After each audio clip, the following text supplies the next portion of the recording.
Bonjour et bienvenue pour ce grand retour de Quoi de neuf à Boca. Aujourd'hui, nous allons aborder toutes les actualités récentes autour du projet Starship Super Heavy de SpaceX. Mais avant de commencer, je vous invite à vous abonner à la chaîne YouTube pour ne rien rater, mais également d'activer la cloche. En tout cas, j'espère que vous êtes prêts. C'est parti! Dans la nuit du 5 au 6 août, alors que le Booster 7 attendait sagement, les chopsticks de la tour du pad orbital A ont rencontré un problème inquiétant. En effet, un bruit suspect a retenti au pied de Mechadzilla et par la suite, une fuite de fluide hydraulique était visible sur les bras. Néanmoins, ce jour, le mécanisme semble être réparé, mais il faut bien sûr espérer qu'une défaillance de ce type ne se reproduise plus, surtout en plein levage d'un proto via Mechadzilla. Le 9 août, SpaceX a procédé à un allumage statique sur B7 d'un de ses moteurs extérieurs portant le numéro SN46 qui semble avoir été un succès. Mais quelques jours plus tard, le 11 août, la firme californienne a réitéré avec un second allumage statique de ce même prototype de Super Heavy, mais ici pour tester la pression autogène avec le moteur SN39 qui s'est allumé pendant 20 secondes. Pour rappel, le système de pressurisation autogène a rencontré des problèmes lors des premiers essais, notamment lors de l'atterrissage de SN8, car la pression du réservoir d'atterrissage de méthane n'était pas conforme aux exigences de la procédure. Toutefois, ce système peut être complexe vu que l'on prélève une petite quantité d'ergol qui est ensuite chauffée pour qu'elle se transforme en gaz, et ce gaz est ensuite réinjecté dans le réservoir d'où il a été prélevé. En somme, ce procédé permet de maintenir les ergols à la pression requise pour alimenter les moteurs. Par conséquent, après ces deux essais réussis, le 13 août, heure de Paris, les équipes de Boca Chica ont transporté B7 jusqu'au Mega Bay pour débuter l'installation des 13 Raptors centraux. Mais d'ici les prochains jours, ce booster sera retransporté sur le site d'essai pour lui faire passer quelques tests avant le vol orbital. En ce qui concerne le chip 24, le prototype a subi 2 spin prime dans la nuit du 8 au 9. Alors pour faire simple, un spin prime, c'est un test qui consiste à faire circuler des ergols dans les turbopompes mais sans l'allumage du moteur. Néanmoins, comme pour B7, S24 a lui aussi effectué un test de tir statique qui s'est déroulé sans encombre. Par conséquent, avec des essais qui se passent pour le moment très bien, le lancement orbital approche à grands pas alors qu'un nouveau document est apparu sur la toile. En effet, le 10 août, une autorisation de la FCC a été accordée à SpaceX pour que la firme puisse utiliser des moyens de télécommunication adéquats pour le lancement du lanceur Starship Super Heavy entre le 1er août 2022 et le 1er janvier 2023.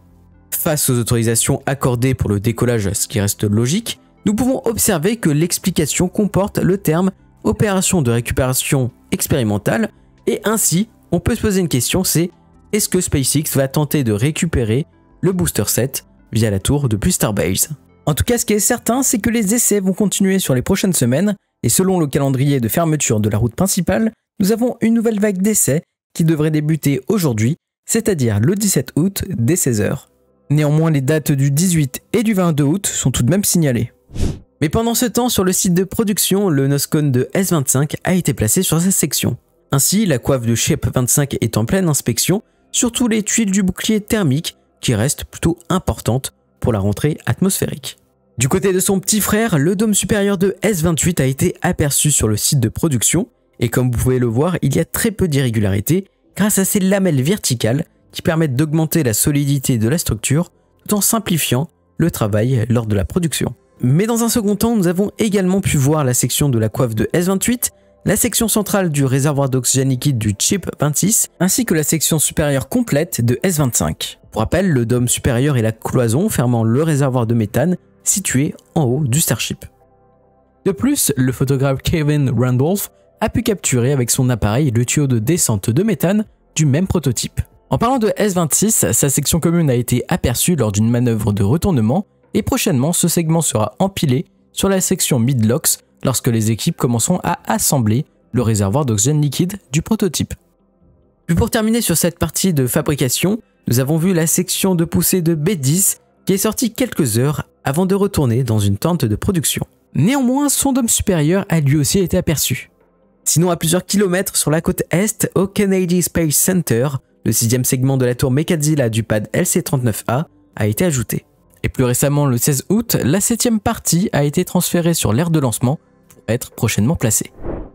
Dans cette dernière partie, nous allons aborder le sujet de l'entente ESA-SpaceX qui a l'air de se renforcer lorsqu'on regarde les dernières déclarations du DG de l'ESA. Alors ce sujet a déjà été abordé du point de vue du Japon et de l'ESA dans le dernier Math en Asie, mais dans ce Quad 9 à Boca, je souhaite parler du côté de SpaceX, de ce que cette coopération peut apporter à l'entreprise. Bon, Ariane 6 a du retard, la H3 du partenaire japonais aussi, puis face au vol tous pris d'Ariane 5, l'ESA ne sait pas trop quoi faire pour les missions sur les 3 prochaines années.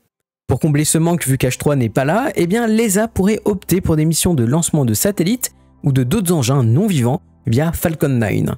Pour SpaceX, ces discussions, c'est le gros lot. Premièrement, peu de personnes à l'ESA mais également chez Ariane Group pensaient que la firme pouvait réussir avec Falcon 9, donc forcément pour l'ego c'est plutôt flatteur. Mais la plus grosse victoire potentielle, c'est sur le point commercial. En 2021, Falcon 9, c'est 31 lancements. Néanmoins, parmi ces 31 lancements, on retrouve 17 missions Starlink, ce qui est plus de la moitié, puis on a 7 lancements destinés au gouvernement américain, puis 7 missions commerciales commandées par des entreprises privées et des agences étrangères. En soi, aujourd'hui, un lancement d'une Falcon 9, c'est plutôt commun. Sa fiabilité est tellement élevée que l'on sait bien avant le lancement que la mission sera une réussite. Bref, Falcon 9, on connaît bien, c'est un lanceur avec des prix abordables sur le segment des fusées lourdes, et on a tout de même une fusée qui est très intéressante pour de grosses charges. Néanmoins, le nombre de lancements commerciaux reste encore faible de mon point de vue.